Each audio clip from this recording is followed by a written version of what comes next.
Oi gente, tudo bem? E hoje a gente vai falar sobre essa questão, né, que a Umbanda tem com outras religiões. A morte, né, de animais para sacrifício, para entregas, né, como muita gente fala, o próprio sacrifício animal, né. Bom, pra gente falar de Exu, é impossível a gente, né, não citar a Quimbanda, que foi um dos primeiros cultos que a gente conhece que contrapõe à Igreja Católica, né. Então, já fiz um vídeo explicando pra vocês por que existe essa imagem, né, em cima da força de Exu. A Quimbanda, ela é um culto banto, né, que vem do continente africano e que quando ela chega aqui no Brasil, já havia toda essa proibição de Exu e tudo mais. E a Quimbanda, ela foi uma religião de resistência, né? Assim como ela até hoje, né? Então, tipo, quando a Igreja Católica falava que não era proibido, que não era permitido, a Quimbanda vinha e falava, então já que não é, já que a gente é o diabo, então já que você tá falando que eu sou o diabo, então eu sou mesmo, é isso aí. Do jeito que você tá falando, eu sou. Se você tá falando que eu sou ruim, eu vou ser 9 vezes pior. A Quimbanda sempre buscou também trazer a sua essência, né? Só que quando ela saiu, né, na sua pequena essência da África, pra chegar aqui no Brasil, ela foi mesclada com alguns indígenas e com algumas pessoas que eram brancas que eram contra a tudo que a igreja falava, né? Então, por exemplo, a escravidão, há meios, né, de proibição que a igreja tinha. Então, tipo, todas as imagens que eles falavam, né, de Exu, de Pombogira, era adaptado. Então tinha, assim, muitos nomes, né? Até hoje tem esse tipo de nome, né? Que são nomes totalmente pejorativos, que é uma forma de se contrapor, de falar, nós estamos contra a igreja, né? E tudo que a igreja católica diz, nós estaremos contra. Então é por isso que eles têm esse tanto de nome, né? De pejorativo. Então, tipo, por exemplo, Exu Beelzebu, Exu da Morte, Exu Sete Facadas, Exu Sete Diabos, Exu Sete Demônios, Exu Lúcifer, Pombogira Sete Maridos e por aí vai. Esses nomes, né, eles são nomes que eles vieram mesmo da Quimbanda, porque, né, veio do culto de Exu, e muitas das vezes esse tipo de culto, como ele era proibido, né, os líderes eles morriam. Então essa falange, né, de Exu Beelzebu, acredito eu, por ser um culto de catiço, né, como as próprias pessoas falam Exu de rua, eu acredito sim que essas pessoas talvez tenham ouvido a evoluir, vir como Exu e trazer toda essa representatividade. Por quê? A força de essa linha de trabalho, essa família espiritual, né, de Beelzebu, de demônios e tudo mais, é uma falange que fala disso mesmo, né, que tem essa história. Então são como se fossem clãs que lutaram contra a igreja durante esse período, né? Então por isso que eles têm esse nome, porque, como eu disse pra vocês, a Quimbanda é uma religião de resistência.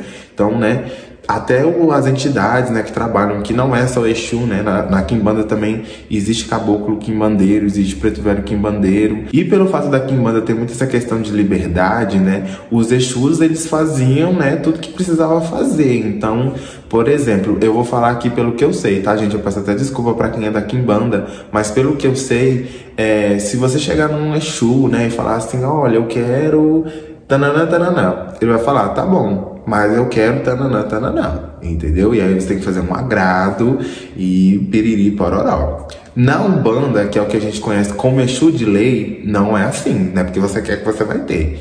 Se for do seu merecimento, você vai ter, entendeu? Agora, se não for, não adianta fazer padê, cabeça de bode, pôr o que quiser lá, não tem. Por quê? Como eu disse pra vocês, já existiam, né, outras formas de Umbanda, mas que não eram conhecidas como Umbanda. Por exemplo, né, o candomblé de caboclo, a cumba carioca, que já tinha o culto de Exu, mas Hélio não cultuava. Quando ele criou, né, as sete tendas lá, nananana, algumas pessoas começaram a adaptar outras coisas que vinham no candomblé, porque eles viam que já tinham esse culto, então eles respeitaram e trouxeram, né, porque outras pessoas foram aprendendo, nananana, então tudo isso foi trago. Por exemplo, as guias é uma cultura que vem do candomblé, né, que vem de uma cultura africana, o pano de cabeça, então todo esse tipo de cultura foi trazida pra Umbanda, mas até então não tinha. Então, tipo, né, Zélio só incorporava 3 linhas, né, que eu já falei pra vocês quais eram, que era uma tríade, e a partir disso não tinha mais nada. Era como se fosse uma mesa branca, só que com algumas entidades. Essa doutrina ainda deve existir por aí, eu não conheço, mas deve ter esse tipo de doutrina até hoje, né? Dentro da tenda dele, até hoje não tem isso, pelo que eu já ouvi falar, parece que até hoje ainda é a tríade, né, em respeito ao que ele criou.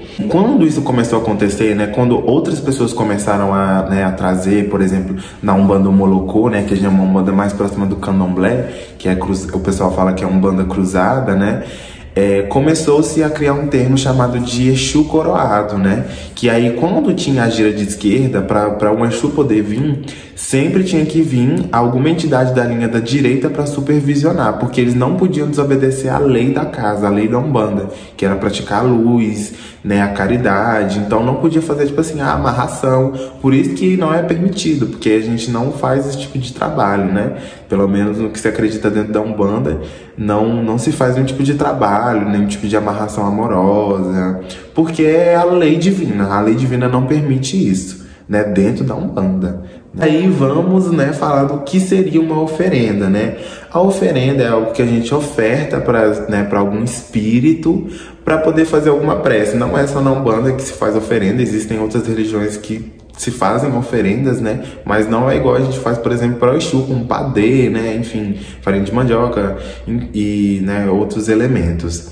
A oferenda, ela se constitui a partir de elementos que a gente tem aqui na Terra e que a gente determina para alguma coisa. Então, por exemplo, a rosa vermelha, ela é a liberdade, ela significa a voracidade. Então, muitas das vezes, quando a gente coloca uma rosa vermelha para uma pombogira, é porque a gente está pedindo para ela para que a gente tenha mais amor próprio, para que a gente possa ser mais livre, para que a gente possa ser mais, né, mais alegre. Então, isso que cada coisa que está ali numa oferenda vai significar alguma coisa, né? Então, tudo tem um poder energético na Terra que a gente vai usar e que a entidade vai trabalhar com aquela essência, né, de tudo que tá ali. Então a gente faz, né, a gente pede, sempre firmando a cabeça, enfim. Isso que é uma oferenda, é uma entrega para um espírito, né, com elementos, né, que já são polarizados com os significados que a gente tem aqui. Diferentemente disso, né, o sangue também é um elemento que está na Terra, né, e que significa movimentação. Então, por esse culto de Quimbanda ser um culto muito antigo, já havia, assim, muitos cultos que eram feitos, né, com sangue, né. O culto de Exu, antigamente, ele era muito primitivo, então, tipo, era feito, assim, bem, né, tinha muito teor sexual, né, de carne e tudo mais. Então, isso aí tá dentro da raiz da Quimbanda, né.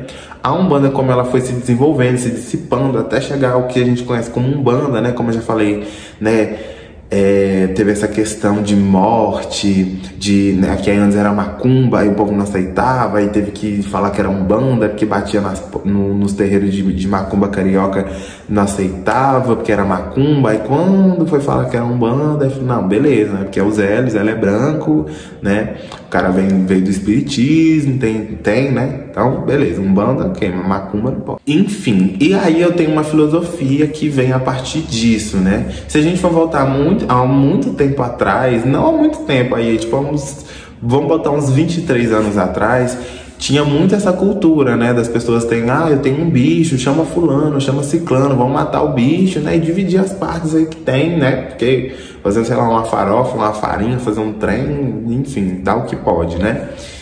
E aí, o que acontecia, né, as pessoas jogava fora, né, tudo que não precisava mais e consumia tudo que podia, guardava, estocava. Isso no Candomblé é conhecido como AG1. O que é o AG1? O AG1 é quando se mata um animal, oferece, né, determinadas partes para um orixá, né, e o resto, aí vai lá e faz uma farofa, faz um tropeiro, e quando vai ter, né, a sessão, a gira, enfim, eles oferecem para os consulentes, né, para os filhos da casa, para todo mundo que tá lá, porque é uma movimentação de energia, aquilo ali é uma comida sagrada. E que refletiu por muito tempo na Umbanda. Eu já falei num outro vídeo de Caboclo, né, que se você não assistiu, vai lá assistir. E eu já vi isso, né, nos terreiros antigos, assim, já cheguei a frequentar, no qual se oferecia comida de Exu, né, mas infelizmente, hoje em dia tem muita gente que tem nojo de comida de terreiro, né, e infelizmente não é todo terreiro que tem a condição de oferecer comida, né, e tudo mais,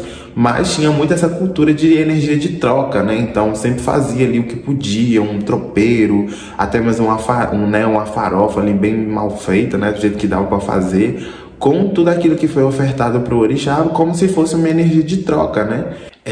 Existem sim, infelizmente, muitos terreiros que matam, né, e depois joga fora, descarta aquilo ali que não vai precisar, porque essa cultura foi se perdendo, né, gente? A gente não tem mais essa cultura de, né, infelizmente, as pessoas passar fome. Hoje em dia não é igual antigamente, que as pessoas, de fato, né, a maioria da população passava fome. Então, tipo, infelizmente acontece isso, das pessoas matarem, jogar fora, matar por covardia, só pra, porque eu mato mesmo, que eu faço, e não sei o que, eu quero ver, nananana, né? Infelizmente tem muita gente assim, e essa cultura, né, de compartilhar energia, infelizmente se perdeu, a gente não vê tanto isso. Lembrando que eu sei sim das estatísticas, eu sei que existem pessoas, né, que estão passando fome, inclusive a estatística de pobreza aumentou no Brasil e de fome também. Mas o que eu tô falando, gente, é que hoje em dia, pra você estar numa religião como a Umbanda, como o Candomblé, não é qualquer pessoa que tem condições financeiras pra estar, entendeu? Que hoje em dia o povo quer importar muito com o que a pombagira veste, o que Exu veste, o que o preto velho veste. E às vezes não preocupa com a simplicidade que a religião traz. É isso que eu quis dizer, não vem me cancelar não aqui, ó. E aí que tá, né? Se um padê, né, que naturalmente na quimbanda teria que ser feito com sangue, teria que ser feito com, né, carne, né, uma carne de um animal específico, como que isso vai chegar na Umbanda, né, a partir de um Exu de lei, que é o que a gente conhece, né, um Exu coroado? Bom, a gente faz sem, né, não coloca sangue, mas eu já vi pessoas que compram a carne, né? Se você tá comprando a carne, gente, é a mesma coisa que você pagar alguém pra matar pra você e comer, entendeu? Então, de certa forma, é um sacrifício. Não adianta vir com esse papo pra mim, do meu lado, não adianta, que é um sacrifício. Você só não matou ali, né? Não foi você que matou com suas próprias mãos, mas você pagou alguém. Vocês concordam comigo? Então, de certa forma, é um sacrifício do mesmo jeito, entendeu? Então, né? Porque tem gente que gosta muito de apontar o dedo, mas vamos tomar cuidado com isso aí, hein? E aí, assim, na Umbanda, geralmente, né, não se faz com carne nenhuma, né? Faz um padê e aí coloca elementos, como eu disse pra vocês, que já são polarizados aqui na Terra. Então, por exemplo, vai fazer um padê pra pombagira, aí põe, né? Aí já faz diferente. Então, ao invés de misturar com dendê, tem muito terreiro que faz com mel. E aí coloca champanhe, né? Pra poder misturar naquela farinha. Tem lugar que já é farinha de milho, não é farinha de mandioca. E aí põe frutas, né? Aí vai depender do que a pombagira gosta. Tem umas que pede frutas mais escuras. Outras, tipo, morango. Vai depender do que precisa. Enfim, não vou dar receita, né? Mas põe coisas pro que você precisa e pelo que ela quer também que ponha. E aí põe um agrado, né, um cigarro, tudo polarizado na energia sem colocar a carne. E outra dúvida também que eu mesmo já tive, né, se o Exu ele é coroado, ele pode na quimbanda como um Exu que não é de lei? Pelo que eu entendi, gente, não, tá? Você pode ter, por exemplo, você pode ter o Exu Tranca-Rua das Almas. Não é o mesmo Exu daquele fulano Tranca-Rua das Almas que está lá no terreiro de quimbanda. Se você for na quimbanda, pode ser sim que o seu Exu seja um Exu de quimbanda, mas pode ser que quando você vá na quimbanda, venha um outro Exu de coroa, porque já é uma outra banda, já é uma outra situação, um outro fundamento, como eu já falei. Então pode ser que altere sim esse Exu aí que você tem, né? Mas, pelo que eu já ouvi também, não é todo Exu que tá na Umbanda que é um Exu coroado, né? Tem alguns Exus que são da quimbanda. O médium, ele tem missão na quimbanda e ele vem na Umbanda. E aí vai vir um Exu lá, entendeu? Que vai vir e não vai fazer, porque é a lei divina, ele não vai fazer, tipo, coisas que ele faria na quimbanda. Tanto também tem muito Exu que eles são, por exemplo, na quimbanda eles são corcundos. Na Umbanda eles vão vir, tipo, mais em pé, eles já vão vir mais... não falam palavrão. Mas lembrando que entidade não tem regra. Não tem regra em quais sentidos. Gente, eles vão pra muito lugar que a gente nem imagina que eles vão pra poder trabalhar. Então, quem somos nós pra achar alguma coisa, né? A gente acha que conhece o plano espiritual, a gente acha que conhece a entidade. A gente não conhece nem metade do que eles são, do que eles podem ser. Então, assim, isso é um entendimento que eu tenho. Mas pode ser, assim, que tem um Exu que é da Quimbanda e trabalhando na Umbanda e não dá em nada, entendeu? É isso, esse foi mais um vídeo, eu espero ter explicado pra vocês. Eu acabei fazendo esse vídeo porque eu comecei a conversar com muitas pessoas do nada sobre esse assunto. Meu Deus do céu. E eu já tive... É sempre assim, gente, o assunto ficar na minha cabeça enquanto eu não gravo um vídeo, não dá certo. Bom... Não sei se vocês entenderam, mas na Umbanda não pode, não é permitido que seja feito sacrifício, nem pra AG1, nem pra nada, mas como eu disse pra vocês, né? Se você compra um bife, qual que é a diferença? Fica aí a dúvida. Tchau, tchau. Um beijo da Anitta.